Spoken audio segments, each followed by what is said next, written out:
کیونکہ در حقیقت میرے محبوب کی اطاعت حقیقت ہی میں میری اطاعت ہے۔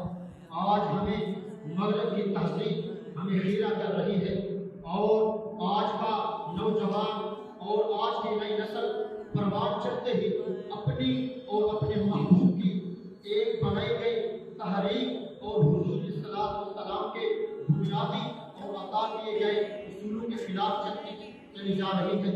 اور آج کا یہ نیا جدید دور آج کی نئی نسل کو ایک نیا فروغ دے رہا ہے اور وہ کھوکھلا کر رہا ہے۔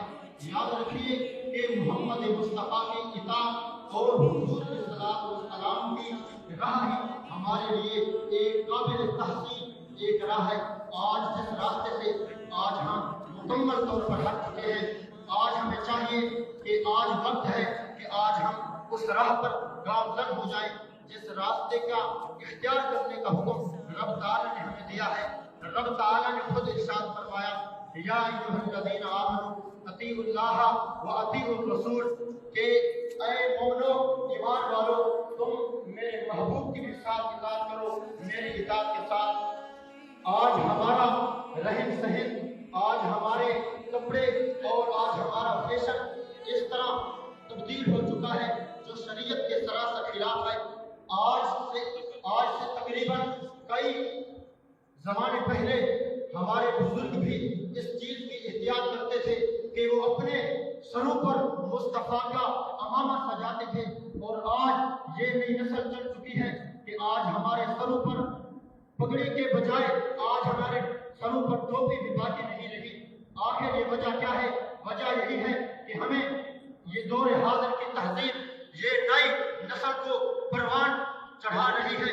در حقیقت یہ پروان نہیں ہے، در حقیقت یہ ہمیں اندر سے کھوکھلا کر رہی ہے اور ہمارے اندر سے روحانیت کو یہ نکال رہے ہیں اور ہمیں ایک کھوکھلا بنایا جا رہا ہے۔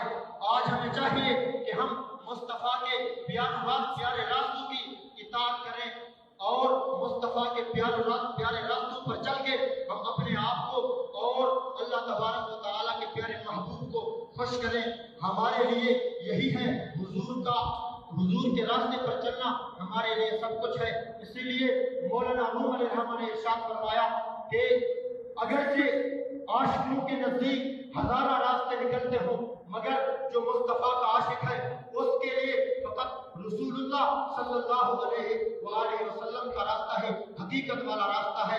اللہ تبارک و تعالیٰ کی بارگاہ میں التجا ہے کہ رب تعالیٰ ہم سب کو اپنے پیارے محبوب کے پیارے راستے پر چلنے کی توفیق عظیم عطا فرمائے۔ وما توفیقی الا باللہ۔